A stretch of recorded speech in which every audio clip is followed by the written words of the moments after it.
नमस्ते। आजको छुट्टै एपिसोड लिएर शैक्षिक म्याटर युट्युब च्यानल अन्तर्गत तपाईँकै सहयात्री छुट्टै आज विशेष गरेर विज्ञान विषय अन्तर्गत विशेष गरेर रसायन विज्ञान अन्तर्गत केमिस्ट्री अन्तर्गतको एउटा छुट्टै शीर्षक रासायनिक प्रतिक्रिया, रासायनिक समीकरण है। अनि चाहिँ कसरी रासायनिक समीकरणलाई सन्तुलन गर्ने योसँग आधारित भिडियो लिएर यहाँहरूमा उपस्थित भइसकेको छु र यहाँहरूले अन्तिमसम्म यो हेरेर साथ दिनुहुनेछ र प्रतिक्रिया like, comment, subscribe and share सबै कुरा गर्नुहुनेछ भन्ने पूर्ण विश्वासका साथ आज फेरि मैले भने विशेष गरेर रासायनिक प्रतिक्रिया, केमिकल रिएक्सन, रासायनिक समीकरण, chemical equation and how to balance chemical equation, रासायनिक समीकरणलाई कसरी सन्तुलन गर्ने त भन्ने विषयमा आजको भिडियो आधारित रहेको छ र विशेष गरेर कक्षा 8 देखि 8, 9, 10 कक्षामा पढ्ने विद्यार्थी भाइ बहिनीहरूको लागि यो अत्यन्तै उपयोगी रहनेछ र आज मैले आजको भिडियो एकदम विशेष रहनेछ र यसले गर्दा तपाईँहरूमा भएको कन्फ्युजन, रासायनिक प्रतिक्रिया, केमिकल रिएक्सन भनेको के हो र केमिकल इक्वेसन भनेको के हो, एकातिर यो दुईबिच के अन्तर छ त है, यो बारेमा क्लियर गरिनेछ र यो भिडियो अन्त्यसम्म हेरेर साथ दिनुहोला। ल अब म ढिलो नगरिकन अगाडि बढेँ है त। ल आजको चाहिँ हाम्रो टपिक छ छलफलको chemical reaction, then after chemical equation.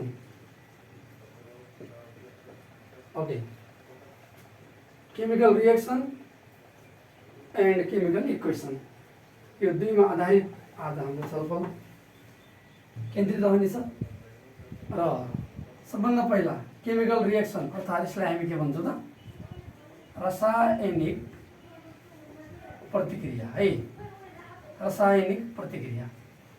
त्यही तरिकाले केमिकल इक्वेसन भने हामी के बुझ्छौँ त भन्दाखेरि भाइ बहिनीहरू, रासायनिक समीकरण, रासायनिक प्रतिक्रिया र रासायनिक समीकरण। ओके, एट द फर्स्ट सबभन्दा पहिला अब हामी यो रासायनिक प्रतिक्रिया भनेको के हो त है। अब रासायनिक प्रतिक्रिया यानि कि केमिकल रिएक्सन, यो चाहिँ बुझ्नुभन्दा पहिला हामीले के बुझ्नु आवश्यक छ भने हाम्रो दैनिक जीवनमा वरपर विभिन्न किसिमका परिवर्तनहरू हुन्छन् कि हुँदैनन्? गेस गरौँ त। पक्कै पनि यहाँहरूले देख्नुभएको छ विभिन्न किसिमका परिवर्तनहरू है।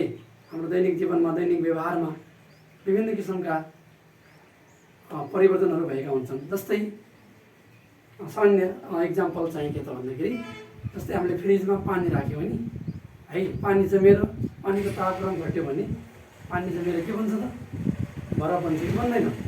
फेरि त्यो बरफलाई हामीले पानी के अरे घाममा राख्यौँ या त्यो बरफलाई हामीले ताप दियौँ भने फेरि त्यो बरफ के भन्छ, पानी भन्छ।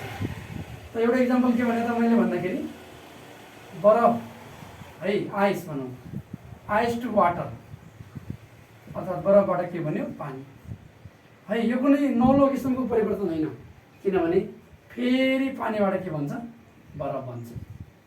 यो पनि एक किसिमको परिवर्तन। यस्ता किसिमका परिवर्तनहरू पनि वरपर हामीले देख्ने गरेका छौँ र यी परिवर्तनहरूलाई के भन्छ त भन्दाखेरि फिजिकल चेन्ज भन्छ है। फिजिकल के भन्छ, चेन्ज। यसमा कुनै किसिमको नयाँ पदार्थहरू बन्दैन। फिजिकल चेन्ज भनेको एक प्रकारको टेम्पोररी चेन्ज हो है। तर यदि हामीले यस्तो परिवर्तन भन्यौँ, जस्तै दुधबाट दही बन्छ है, दुधबाट दही अर्थात् मिल्क कन्भर्ट्स इन्टु कर्ड।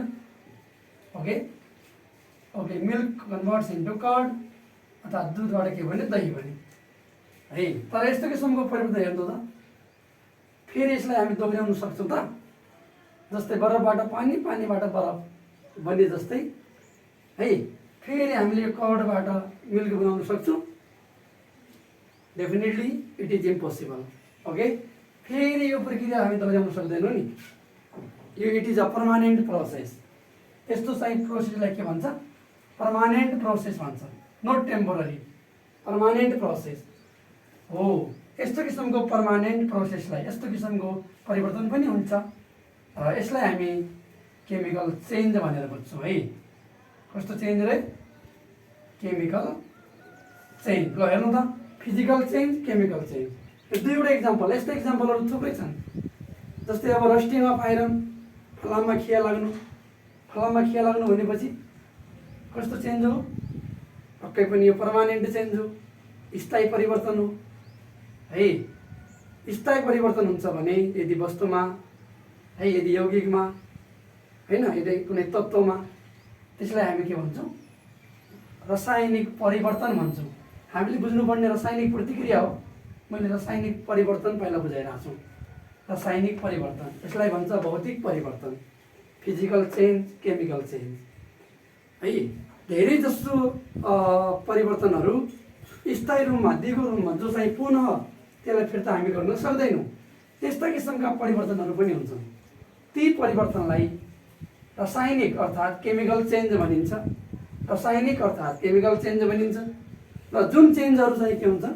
पुनः फिर्ता गराउन सकिन्छ। अथवा एकछिनको लागि चेन्ज हो कि त्यहाँ नयाँ पदार्थ बन्दैन।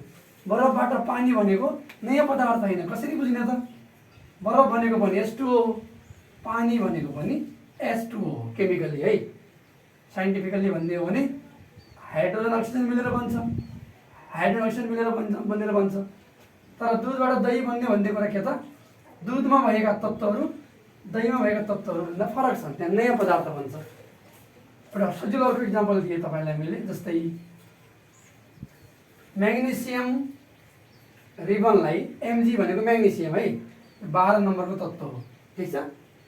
Hydrogen, helium, lithium, beryllium, boron, carbon, nitrogen, oxygen, chlorine, neon, sodium, magnesium, aluminium होइन, silicon, phosphorus, sulphur, chlorine, argon, potassium, calcium. यो 1 देखि 20 सम्मको तत्त्वहरू मैले भने है। यो सबभन्दा यो आधुनिक periodic तालिकामा भएका तत्त्वहरू। ग्रुप आइएमा, ग्रुप आइआइएमा, यस्तै ग्रुप भिआइए, भिआइआइए र ग्रुप 18 मा है निष्क्रिय ग्यासहरू। अलिकति यसलाई अध्ययन गर्नु होला पहिला यो सङ्केतहरू। जस्तै म्याग्नेसियम भन्ने बित्तिकै Mg 12 नम्बर हो नि त। म्याग्नेसियमलाई हावामा बाल्नु भनेको रिएक्ट विथ अक्सिजन है। अक्सिजन भन्ने बित्तिकै O2 हुन्छ। अब ग्यासियस सब्सटेन्सको लागि हामी 2 लेख्छौँ, O2। हाइड्रोजनसँग प्रतिक्रिया गराउनु पर्यो भने H मात्र होइन, H2 लेख्ने होइन। क्लोरिनसँग गराउनु पर्यो भने Cl2 लेख्ने। र म्याग्नेसियम भने धातु हो कि होइन? हो, धातुको लागि Mg मात्र लेख्ने, Mg2 लेख्न मिल्दैन है। यो ध्यान दिनुहोस्, यहाँ 2 लेखेँ, यहाँ 2 लेखेन। के अरे अक्सिजनमा 2 लेखियो, अक्सिजनमा 2 लेखियो, म्याग्नेसियममा 2 लेखिएन है। धातु मेटलमा 2 लेखिँदैन। अक्सिजन डायोटोमिक इलिमेन्टहरूमा चाहिँ 2 लेख्छौँ हामी है। ग्यासियस स्टेटमा छ भने त्यो 2वटा एटमहरू मिलेर पनि आउँछ नि हो, त्यहाँ हामीले डायोटोमिक बनाउनुपर्छ। डायोटोमिक भनेको 2 लेखिने है। न त अक्सिजनलाई धेरैले O मात्र पनि बुझ्न सक्छ है। तपाईँ बुझाइ गलत होइन। तर रासायनिक प्रतिक्रियामा ग्यासियस पदार्थलाई O2 लेख्ने, डायोटोमिकमा एक्जिस्ट हुन्छ यिनीहरू, द्विपरमाणविक भन्छ यसलाई। ल Mg र O2 प्रतिक्रिया गर्यो भने के हुन्छ? Mg र O लाई मिलाउनु पर्यो कि परेन? ल हेर है, धेरैलाई यो कसरी मिलाउने त? यहाँ 2 छ भन्दैमा 2 लेख्ने होइन, भ्यालेन्सीको आधारमा लेख्ने हो यो। अब यो अणुसूत्रलाई, मोलिकुलर फर्मुलालाई हामीले भ्यालेन्सीको आधारमा, संयोजताको आधारमा। कसरी त? Mg भन्ने बित्तिकै 12 नम्बरको इलिमेन्ट हो कि होइन? एटोमिक नम्बर 12 भएको इलिमेन्ट हो कि होइन? हो भने यसको इलेक्ट्रोनिक कन्फिगुरेसन गरौँ त। 282 भयो कि भएन? त्यसैले Mg को भ्यालेन्सी 2 भयो है। अक्सिजन कति नम्बरको इलिमेन्ट? 8, 2,6। ल हेरौँ त, यसलाई अक्टेट बनाउन 2 चाहिन्छ। हेर्नुहोस् यसले अन्य इलिमेन्टबाट तत्त्वबाट 2वटा इलेक्ट्रोन लिन्छ। यसको पनि भ्यालेन्सी कति भयो 2 2 र 2 सेम छ भने क्यान्सल भइहाल्यो। त्यसैले MgO मात्रै भन्यो। यौगिक भनेको MgO भन्यो। MgO2 पनि बनेन, Mg2 पनि लेख्न मिलेन। 2 र 2 सेम छ, MgO मात्र लेख्ने है, MgO मात्रै। किन भ्यालेन्सी 2 भ्यालेन्सी 2। हरेक बेला चाहिँ रासायनिक प्रतिक्रिया गर्दाखेरि सबभन्दा पहिला तपाईहरुले को बीच प्रतिक्रिया गराउने हो त्यसलाई बायाँ पक्षमा लेख्ने, बीचमा एरो दिने हो। अनि के बन्छ हैन, M0O मिलायो भने M0O लाई मिलाउँदाखेरि Mg को पनि भ्यालेन्सी O को पनि भ्यालेन्सीले मिलाउनु पर्यो। दुईटैको भ्यालेन्सी सेम छ नि 2 र 2, यसले गर्दा MgO भन्यो कि है। यसलाई भन्छ म्याग्नेसियम अक्साइड हो। O वालालाई हामीले अक्साइड पढ्ने। अनि कुनै बेला Mg को ठाउँमा के आउला, Ca आउला, क्याल्सियम। त्यति बेला Ca को भ्यालेन्सी पत्ता लगाउने। भ्यालेन्सी कहाँबाट आउँछ, अन्तिम अर्बिटबाट लास्ट अर्बिटबाट है। ल यो मैले मेथड बुझाएँ। यो मेथड अनुसार नै हामीले अरु रासायनिक प्रतिक्रिया र अरु यौगिकहरूलाई पनि लेख्ने हो है त। ठीक छ। ल यो एकछिन फेरि मैले रिपिट गरेँ। जस्तै म्याग्नेसियम र अक्सिजनको प्रतिक्रिया गराउनु पर्यो भने Mg+O2 लेख्ने पहिला गिभ्स, यो त्रिभुज चिन्ह भने हिट हो है, ताप। के दियो त MgO, किनभने भ्यालेन्सी 2 भ्यालेन्सी 2 हैन। किन कसरी 2 हो फेरि हेर्नु, 12 नम्बरको एलिमेन्ट हो नि 2 8 2, अन्तिममा 2 छ, भ्यालेन्सी 2 हो। अब अक्सिजनको पनि हेरौँ, सेम छ कि फरक छ। फरक छ भने यहाँ अनि 2 3 लेखिन्छ यसरी 2,6। अब यसलाई कति चाहियो त, 2वटा चाहियो नि 2। त्यसैले भ्यालेन्सी 2 भ्यालेन्सी 2 भनेपछि सेम छ। त्यसैले 2 र 2 हट्यो, MgO मात्र भन्यो, म्याग्नेसियम अक्साइड। म्याग्नेसियमलाई हावामा बाल्दा MgO भन्छ है त। अब यता हेर्नुहोस्, यता अक्सिजन कतिवटा छ, 2वटा छ। यहाँ 2वटा छ भन्दैमा यहाँ 2 लेख्ने हो त हैन। भ्यालेन्सीले 2 आउन सक्छ, 3 आउन सक्छ हैन। तर अहिले 2 र 2 सेम भएर न 2 आयो न 3 आयो भनौँ। MgO इट्सेल्फ जस्ताको त्यस्तै हो, एज इट इज हो। तर यहाँ O र 2 छ नि। अब यहाँ तपाईले कस्तो भने 2 थप्नु, यहाँ 2 थप्दाखेरि O2 भयो, Mg पनि 2 भयो। अनि यो Mg लाई पनि 2 दिने कि। ल अब हेर्नुहोस्, मैले यहाँ बुझाउन खोजेको के त भन्दाखेरि म्याग्नेसियम र अक्सिजनलाई हैन प्रतिक्रिया गराउँदा म्याग्नेसियमलाई हावामा बाल्दा म्याग्नेसियम अक्साइड भन्यो। अब भन्नुहोस् यो फिजिकल चेन्ज होला कि केमिकल चेन्ज होला भन्नु खोजेको के है। पक्कै पनि यो केमिकल चेन्ज हो, किनभने यो म्याग्नेसियम मेटल थियो, अक्सिजन ग्यास थियो है। अब यसका गुणहरू MgO को भन्दा फरक छन्। MgO म्याग्नेसियम अक्साइड भनेको एउटा बेस हो, बेस भन्यो हैन। बेस भन्यो, छ्यार भन्यो, छ्यार म्याग्नेसियम अक्साइड। धुलो भन्यो, पाउडर भन्यो। यो चाहिँ म्याग्नेसियम के थियो, मेटल थियो। अब यहाँ के भयो त भन्दाखेरि नयाँ किसिमको पदार्थ बन्यो के। रिएक्टेन्टमा अलग पदार्थ थिए, प्रोडक्टमा त्यही इलिमेन्ट देखिए तापनि यसको प्रोपर्टी नयाँ छ, न्यू क्यारेक्टर आयो। त्यसैले यसलाई हामी के भन्छौँ, केमिकल चेन्ज हो। यस्ता किसिमका केमिकल चेन्जहरूलाई हामी अब के भन्छौँ त, केमिकल रिएक्सन भन्छौँ। त्यसैले मैले भन्न खोजेको के त भन्दाखेरि अब केमिकल रिएक्सन भनेको केमिकल चेन्ज हो। It is note a physical change. हाम्रो वरपर हुने फिजिकल चेन्जहरूलाई हामीले केमिकल रिएक्सन भन्दैनौँ है। फिजिकल चेन्जलाई केमिकल रिएक्सन भन्दैनौँ। केमिकल रिएक्सन भने के त भन्दाखेरि chemical reaction is a chemical change where elements or molecules are united or dissociated or exchange occur between molecule, exchange। तीनटा कुरा हुन सक्छ है। हेरौँ तीनटा कुरा के हुन सक्छ, एसोसिएसन हुन सक्छ। ठीक छ। तपाईले भिडियोलाई चाहिँ रि गरेर हेर्नु होला, यसको मिनिङ है, यसको मिनिङ बुझ्ने प्रयास गर्नुहोस् है त। केमिकल रिएक्सन भनेको कस्तो चेन्ज, केमिकल चेन्ज कस्तो केमिकल चेन्ज हो, केमिकल चेन्ज भने भिन्न बित्तिकै नयाँ सब्सटेन्स बन्ने भयो है। तर त्यहाँ के पनि हुनसक्छ, या एसोसिएसन हुनसक्छ, यी एलिमेन्टहरू मोलिकुलहरू मिलेर एउटा नयाँ बन्न सक्छ, एसोसिएसन भन्छ यसलाई है। अनि के पनि हुनसक्छ, डिसोसिएसन हुनसक्छ, या के हुनसक्छ, एक्सचेन्ज बिट्विन मोलिकुल और एलिमेन्ट्स और रेडिकल्स अफ द कम्पाउन्ड। हेर्नुहोस् तिनवटा कुरा मेन छ, एउटै केमिकल रिएक्सनमा तिनटै कुरा नहुन सक्छ है। एसोसिएसन मात्र हुनसक्छ, एसोसिएसन भने के त दुईवटा एलिमेन्टहरू मोलिकुलहरू कम्बाइन हुनसक्छ है। डिसोसिएसन हुनसक्छ, त्यो भने टुक्रिन सक्छ, एउटा पदार्थ टुक्रिएर नयाँ पदार्थ बन्न सक्छ। एक्सचेन्ज भनेको एकको ठाउँमा अर्को एलिमेन्ट आउन सक्छ है त। ल म यसको बारेमा फेरि डिटेलमा पछि जान्छु। र अहिले मैले मिनिङ चाहिँ के त भन्दाखेरि आइडिया के दिन खोजेको त, केमिकल रिएक्सन भनेको के त। सबभन्दा पहिला बुझौँ, केमिकल रिएक्सन भनेको हाम्रो वरपर हुने फिजिकल चेन्ज, केमिकल चेन्जहरूमध्ये कस्तो प्रकारको मात्रै चेन्ज रहेछ त भन्नुहोस्। केमिकल चेन्ज रहेछ है। The chemical change where association occur or dissociation occur or exchange occur between molecule. त्यस्तो रासायनिक प्रतिक्रिया जहाँ पदार्थका अणुहरू बीच संगठन, विघटन वा साँटफेर प्रक्रिया हुन्छ है, त्यो प्रक्रियालाई हामी के भन्छौँ, केमिकल रिएक्सन। जस्तै एउटा इक्जाम्पल दिए, म्याग्नेसियम र अक्सिजन मिल्यो भने म्याग्नेसियम अक्साइड, यो चाहिँ केमिकल रिएक्सन हो, किनभने यसमा नयाँ पदार्थ बन्छ, यो दुईवटा मिलेर नयाँ पदार्थ बन्छ। ठिक छ नि, कुरा बुझिराख्नु भएको छ कि छैन? I hope you are being clear है। अब मैले केमिकल रिएक्सनलाई फेरि केमिकल इक्वेसनमा पनि जोड्छु है त। र केमिकल रिएक्सनमा के हुन सक्ने रहेछ ल भन्नुहोस् त। एसोसिएसन हुनसक्छ है, एसोसिएसन हुनसक्छ, डिसोसिएसन हुन सक्ने रहेछ, एक्सचेन्ज। एसोसिएसन भनेको कम्बाइन हुनसक्छ, दुईवटा कम्बाइन। डिसोसिएसन भनेको एउटा टुक्रिन सक्छ पदार्थ। एक्सचेन्ज भने के त,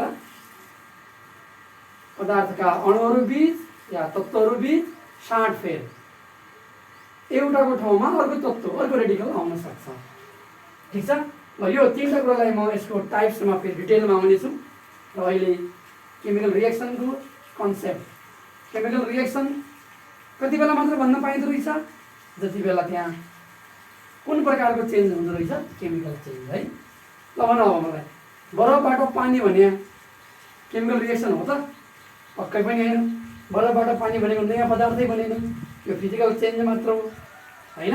यदि नयाँ पदार्थ बन्छ भने त्यसलाई हामी के भन्छौँ, केमिकल चेन्ज भन्छौँ। र त्यो केमिकल चेन्ज नै के हुन्छ, केमिकल रिएक्सन हुन्छ है त। ल अब मैले केमिकल रिएक्सन को डिस्क्रिप्सन गरिसकेपछि अब केमिकल इक्वेसन भने के हो त, यतातिर जान्छौँ है त। केमिकल इक्वेसन भर्खरै हामीले भन्यौँ नि, म्याग्नेसियमलाई हावामा बाल्यो भने म्याग्नेसियम अक्साइड बन्छ। जस्तै बिरुवामा पनि खाना बनाउने प्रक्रिया, फोटोसिन्थेसिस, हामी सबैलाई सुनेको कुरा, थाहा भएको कुरा है। हरियो बिरुवाले खाना बनाउँछ कि बनाउँदैन, त्यसलाई के भन्छ, फोटोसिन्थेसिस हो। त्यो फोटोसिन्थेसिस पनि केमिकल रिएक्सन हो कि, त्यहाँ पनि नयाँ पदार्थ बन्छ नि। बिरुवाले कार्बन डाइअक्साइड पानीको उपस्थितिमा होइन, प्रकाशको उपस्थितिमा, ल हेर त, प्रकाशको उपस्थितिमा कार्बन डाइअक्साइड र वाटरबाट बिरुवाले के बनाउँछ, खाना बनाउँछ। अनि त्यो बिरुवाले खाना बनाउने कुरा त नयाँ पदार्थ, नयाँ गुण हो कि होइन। ल त्यही इक्जाम्पल मैले तपाईँलाई दिएँ है, फोटोसिन्थेसिसको इक्जाम्पल दिएँ। बिरुवामा हुने फोटोसिन्थेसिस प्रोसेस है, प्रकाश संश्लेषण भन्छ है। प्रकाश संश्लेषण प्रक्रिया भनेको हो, यो प्रक्रिया भनेको रासायनिक परिवर्तन हो, केमिकल चेन्ज हो। So it is called chemical reaction. The photosynthesis in green plant that occur, that is an example of chemical change, and that chemical change is a chemical reaction है। बिरुवाले चाहिँ खाना बनाउने प्रक्रिया भने के त, केमिकल रिएक्सन हो है। अब त्यो त हामीले बुझ्यौँ, तर त्यसलाई कसरी बुझ्ने त हैन? बिरुवामा फोटोसिन्थेसिस कसरी हुन्छ त्यसलाई कसरी हामीले बुझ्ने त, त्यसलाई कसरी अन्डरस्ट्यान्ड गर्ने भन्दाखेरि त्यसलाई हामी के गर्छौँ, अब रिप्रेजेन्ट गर्छौँ है। त्यो कुरालाई बुझ्नुको लागि अब हामी के गर्छौँ, रिप्रेजेन्टेसन गर्छौँ वा राइटिङ गर्छौँ के हो। यो राइटिङलाई अब हामी के भन्छौँ त, केमिकल इक्वेसन भन्छौँ। ठिक छ, यहाँ यस्तो किसिमको प्रक्रिया हुन्छ, दुधबाट दही बन्छ भन्नु केमिकल रिएक्सन हो, तर त्यो कसरी बन्छ त्यसलाई लेख्नु है, त्यसलाई लेखेर व्यक्त गर्नु, त्यसलाई रिप्रेजेन्ट गर्नु शब्दमा वा मोलिकुलर फर्मुलामा, शब्दमा वा सूत्रमा त्यसलाई लेखिन्छ भने त्यो लेखेको स्ट्रक्चरलाई अब हामी के भन्छौँ, केमिकल इक्वेसन। जस्तै बिरुवामा फोटोसिन्थेसिस हुन्छ, बिरुवामा फोटोसिन्थेसिस हुन्छ है, बिरुवामा फोटोसिन्थेसिस हुन्छ। बिरुवाले प्रकाशको उपस्थितिमा कार्बन डाइअक्साइड र पानीबाट खाना बनाउँछ, स्टार्च बनाउँछ। त्यो त हामीले बुझ्यौँ, त्यो केमिकल रिएक्सन हो। तर त्यसलाई कसरी लेख्ने त हो, त्यसलाई हामीले शब्दमा या सूत्रमा लेख्नु भनेको त्यो के हो त, केमिकल इक्वेसन हो, अर्थात् रासायनिक के हो त, समीकरण। हरेक रासायनिक प्रतिक्रिया हुन्छ आफ्नो ठाउँमा, तर त्यसलाई हामी लेखेर पढ्छौँ है, किताबमा पनि लेखेर राखेको हुन्छ कि हुँदैन। त्यो सबै चाहिँ के हो त, रासायनिक समीकरण हो। ल मैले यो तपाईँलाई अब यो फोटोसिन्थेसिस भन्ने वर्ड थाहा छ, त्यससँग सम्बन्धित नै मैले एउटा इक्जाम्पल यहाँ लेख्दैछु। जस्तै हेर्नुहोस् त, carbon dioxide plus water CO2 plus H2 हो कि होइन हो, यो दुईवटाको बिचमा प्रतिक्रिया भयो क्या, in the presence of light है, प्रकाशको उपस्थितिमा। अनि क्लोरोफिलको उपस्थितिमा पनि है, ग्रिन प्लान्ट भन्ने बित्तिकै क्लोरोफिल, त्यसैले लाइट पनि लेख्नु पर्यो, क्लोरोफिल। यो यो एरोमा दिएको कुरा पनि महत्त्वपूर्ण हो, के को उपस्थितिमा, in the presence of what reaction occur, यो कुरालाई इन्डिकेट गर्नुको लागि एरोमा लेखिन्छ है त। इट इज अ रिएक्टेन्ट, यो दुईलाई हामी के भन्छौँ, रिएक्टेन्ट। यो दुई बिच प्रतिक्रिया भएर जो स्टार्च बनाउँछ नि, ग्लुकोज या खाना, त्यो भने के हो त, C6H12O6O है, O6O प्लस O2 पनि दिन्छ, अक्सिजन ग्यास पनि दिन्छ। के पनि दिन्छ, अक्सिजन ग्यास। हेर्नु त, हामीले बिरुवाबाट अक्सिजन ग्यास पाउँछ कि पाउँदैनौँ हो, फोटोसिन्थेसिस प्रोसेसबाट O2 ग्यास पनि आउँछ, अक्सिजन ग्यास। ठिक छ हो, जो अब हामीले लेख्यौँ नि, CO2 plus H2 gives C6H12O6 plus O2। This writing, this representation of reaction is known as chemical equation. Both are related है, दुवै सम्बन्धित। If there is a chemical reaction there is chemical equation हो कि होइन। यदि त्यहाँ रासायनिक प्रतिक्रिया भइरहेछ भने, यदि त्यहाँ रासायनिक प्रतिक्रिया भइरहेछ भने होइन, अनि त्यो रासायनिक प्रतिक्रियालाई हामी लेख्न त सक्छौँ नि हो, त्यो राइटिङलाई, त्यो रिप्रेजेन्टेसनलाई अब हामी के भन्छौँ त, के भन्छौँ, केमिकल इक्वेसन भन्छौँ। ओके, अब यो केमिकल इक्वेसन हो। अनि अब दुवैतिर बराबर एटमहरू छ भने यसलाई ब्यालेन्स्ड भन्छ है। दुवैतिर बराबर छ कि छैन हेरौँ त, रिएक्टेन्ट र प्रोडक्टमा बराबर एटम छ कि छैन, बराबर एटमको सङ्ख्या छ कि छैन, इक्वल नम्बर अफ एटम छ कि छैन हेरौँ। If not we can make equal number of atom in reactant and product side. After making equal then it is called balanced chemical equation है। For example, look here, here carbon 6, here is only one carbon, so multiply by 6, 6 ले multiply गरौँ अब। Similarly hydrogen 12, here is only 2, multiply by 6, 6 दुना 12, 12H, 6C। यसले गर्दा oxygen पनि change भयो नि, 6 दुना 12, 6 दुना 12, 12 वटा यहाँ छ, 6 वटा यहाँ छ, 18 भयो कि भएन। 18 मध्ये यहाँ कति छ त, यहाँ 6 मात्र छ है, 6 मात्र छ। अब यहाँनिर 6 थोड्ने बित्तिकै 12 भयो कि भएन, 6 दुना 12, अक्सिजन पनि के भइहाल्यो, balance. Now it is called what, balanced chemical equation. अब यसलाई के भन्छ त, ल हेर्नुहोस्, यसलाई के भन्छ त, ब्यालेन्स्ड केमिकल इक्वेसन भन्छ। ल पक्कै पनि यहाँहरूले केमिकल रिएक्सन र केमिकल इक्वेसन बिचको फरक अर्थात् तिनीहरू बिचको सम्बन्ध है बुझ्नुभयो होला भन्ने लाग्छ। तपाईँहरूकै रिक्वेस्टमा यो भिडियो आज तयार गरिएको र यसमा म फेरि थप कुरा अर्को भिडियोमा ल्याउने छु। यहाँ केमिकल रिएक्सनहरू कति प्रकारको छ है अर्को चाहिँ क्लासमा चाहिँ म त्यसलाई जोड्नेछु र यहाँले निरन्तर हामीलाई हाम्रो युट्युब च्यानल शैक्षिक म्याटर है विभिन्न विषयसँग सम्बन्धित विभिन्न ज्ञानवर्धक कुराहरूको लागि निरन्तर फलोअप गर्दै गर्नु होला है त। र अब केही बेर म अझै यसमा थप हाइलाइट गर्छु 2-4 मिनट, त्यसपछि आजको यो भिडियोलाई इन्ड गरिनेछ।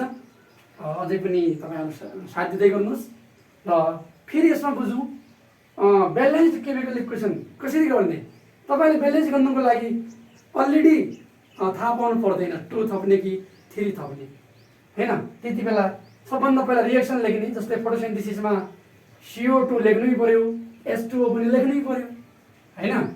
अनि यो स्टार्च प्लस अक्सिजन पनि लेख्नै पर्यो। अब हेर्ने हो यो लेखिसकेपछि अब दुवै साइडमा हैन कुन एटम बराबर छैन, कुन एलिमेन्टको सङ्ख्या बराबर छैन हेर्नु पर्यो। हेर्नु त कार्बन 6 देख्ने बित्तिकै यहाँ 6 थप्नु पर्यो है। कहिलेकाहीँ यहाँ 6 थप्दा पनि नबन्नु सक्छ, 8 थप्नु पर्ने हुनसक्छ, त्यो हेर्नु पर्यो। हिट एन्ड ट्रायल मेथड भन्छ कि हिट एन्ड ट्रायल गर्दै जानुपर्छ है।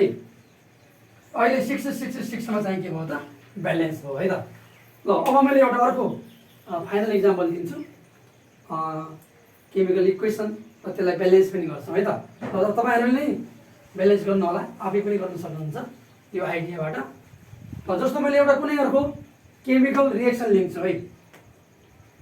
जस्तै मैले एउटा इक्जाम्पल के लिएँ भन्दा चुनढुङ्गा भनेको मार्बल पनि हो है, तपाईँले सुन्नुभयो होला। चुनढुङ्गा या मार्बल, ठिक छ। चुनढुङ्गा या मार्बल, क्याल्सियम कार्बोनेट पनि भन्छ यसलाई। चुनढुङ्गा या मार्बललाई तताउँदा ल अर्थात् यसलाई के भन्छ त when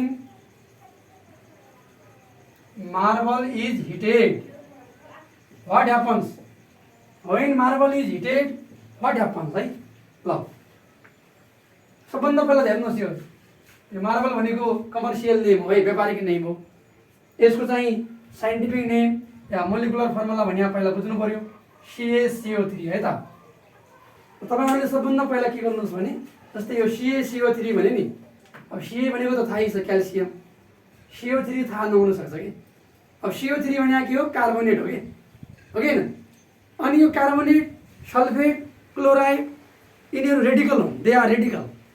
so once you look upon the names of radical and their symbol with their valency है। अब यो CaCO3 कसरी लेखियो धेरैलाई कन्फ्युज हुनसक्छ क्या। Ca को भ्यालेन्सी 2 हो कि होइन, CO3 को भ्यालेन्सी पनि 2 हो कि होइन। 2 र 2 क्यान्सल भएपछि CaCO3 बन्यो, CaCO3 बन्यो, क्याल्सियम कार्बोनेट। यसलाई तताउँदा भन्यो हेर्नु त, एरोमा मैले के गरेँ हिटको सिम्बल राखेँ हो। अब यो मार्बललाई हिट गर्दा के हुन्छ, मार्बललाई हिट गर्दाखेरि के हुन्छ त भन्दाखेरि यो डिकम्पोज हुन्छ। अब के हुन्छ टुक्रिन्छ, टुक्रियो भने के दिन्छ क्याल्सियम अक्साइड र के दिन्छ carbon dioxide. It is called chemical equation, यसलाई भन्छ रासायनिक समीकरण है। किनभने यो रासायनिक प्रतिक्रियालाई हामीले के गर्यौँ मोलिकुलर फर्मुलामा लेख्यौँ, सिम्बोलमा लेख्यौँ हो कि होइन। र चुनढुङ्गालाई तताएर क्याल्सियम अक्साइड र CO2 बन्छ हो कि होइन। CaCO3 चाहिँ टुक्रिन्छ भन्नु के हो रासायनिक प्रतिक्रिया हो। अनि त्यो टुक्रिएको कुरा CaCO3 बाट टुक्रियो के बन्यो त। If we write it, if we represent it, then it is chemical equation. सुरुमा चाहिँ चुनढुङ्गालाई तताउँदा विच्छेदन हुन्छ भन्नु रासायनिक प्रतिक्रिया हो, विच्छेदन हुन्छ। कुनै कुनै बेला के हुन्छ अणु पदार्थहरू मिल्छन्, त्यो पनि प्रतिक्रिया हो। त्यो प्रतिक्रियालाई व्यक्त गर्नु भने के त रासायनिक समीकरण हो है। अब दुवै पक्षमा हेर्ने रिएक्टेन्ट प्रोडक्ट, ल हेर्नु त it is reactant, it is what product. In both side are there equal atoms or not? I think in this situation, in both sides, there are equal number of atoms, right? Ca1, Ca1 atom, carbon 1, carbon 1, oxygen 3, oxygen 1 plus 2, 3. It is itself what? Balanced chemical equation. यो आफै नै के भइहाल्यो त? के भइहाल्यो त? Balanced chemical equation भइहाल्यो. No need to balance है. भइहाल्यो त? हरेक बेला ब्यालेन्सै गर्नुपर्छ भन्ने हैन. कहिलेकाहीँ रासायनिक प्रतिक्रियालाई रासायनिक समीकरणमा लेख्दाखेरि अटोमेटिकली के हुन्छन्? ब्यालेन्स हुन्छन्. अटोमेटिकली ब्यालेन्स भएको बेला ब्यालेन्स गर्नै परेन. ठीक छ? ठीक छ? त्यसकारण रासायनिक प्रतिक्रिया र रासायनिक समीकरण आजको छलफल चाहिँ मैले फोकस गर्न खोजेको थिएँ. Chemical reaction number 1, chemical equation number 2. र यो दुवै चाहिँ के छन्? सम्बन्धित. रिएक्सन छ भने इक्वेसन त हुने नै भइहाल्यो है. त्यो रिएक्सनलाई लेख्ने कुरा मात्र हो. त्यसैले केमिकल रिएक्सन भनेको लेख्नु होइन. केमिकल रिएक्सन भनेको प्रोसेस हो. केमिकल रिएक्सन भनेको केमिकल चेन्ज हो. हो कि हैन? तर त्यो केमिकल चेन्जलाई, त्यो रिएक्सनलाई हामीले लेखेर व्यक्त गर्छौँ भने यसरी लेखेर व्यक्त गर्छौँ भने अनि यो लेखेर व्यक्त गरेको स्टेटमेन्टलाई, स्ट्रक्चरलाई, दिस रिप्रेजेन्टेसनलाई अनि हामी के भन्छौँ त? केमिकल इक्वेसन भन्छौँ. ठिक छ?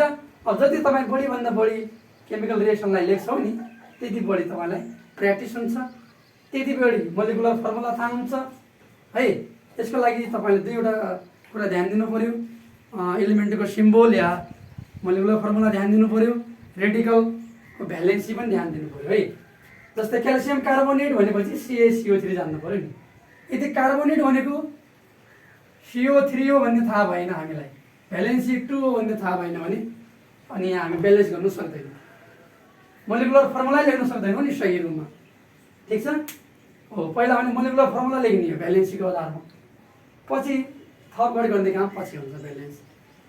जस्तै सोडियम सल्फेट भनिदियो. ल हेर्नु त, यी सोडियम सल्फेट अब कसरी 2 आयो भन्ने तपाईँलाई लाग्छ नि? Na भनेको त भ्यालेन्सी 1 हो नि, सल्फेटको 2 हो के. सल्फेट रेडिकल भने 2 हो, यो 1 हो. अब सेम छैन नि, तब 2 यता आयो, क्रस भएर आउँछ. ठिक छ? सबभन्दा पहिला तपाईँहरू यो तत्त्व रेडिकल अर्थात् एलिमेन्ट रेडिकल भ्यालेन्सी यो कुरालाई पहिला सबभन्दा पहिला रिभाइज गरौँ र त्यसपछि बल्ल हामी के भन्छौँ? केमिकल इक्वेसनमा है त. ल अब नेक्स्ट चाहिँ एपिसोडमा, नेक्स्ट चाहिँ क्लासमा, नेक्स्ट भिडियोमा म यो केमिकल रिएक्सनका टाइपहरू है त. आज रिएक्सन भने के हो, इक्वेसन भने के हो, यसको बारेमा मैले क्लियर गर्ने कोसिस गरेँ. पक्कै पनि यहाँले यसबाट फाइदा लिनुभयो होला भन्ने आशा छ. र नेक्स्ट क्लासमा चाहिँ केमिकल रिएक्सनको टाइपहरू, रासायनिक प्रतिक्रिया कति प्रकारको हुन्छ है, त्यसको बारेमा डिटेलमा म नेक्स्टमा छलफल गर्नेछु. र त्यहाँ पनि हामी केमिकल इक्वेसन लेख्नेछौँ. ठिक छ? पहिला केमिकल रिएक्सन भनेको केमिकल चेन्ज प्रोसेस हो, एउटा प्रक्रिया. जस्तै मैले भने नि दुधबाट दही बन्ने प्रक्रिया पनि रिएक्सन हो नि त. त्यसलाई हामीले फर्मुलामा लेख्यौँ भने द्याट इज केमिकल इक्वेसन. त्यसैले केमिकल इक्वेसन भनेको खालि हामीले केमिकल रिएक्सनलाई लेख्ने कुरा मात्र हो भने केमिकल रिएक्सन भनेको प्रक्रिया हो. ठिक छ? ल आजलाई छुट्ट्याउँछ. हस्, नमस्ते, नमस्ते, शुभ दिन.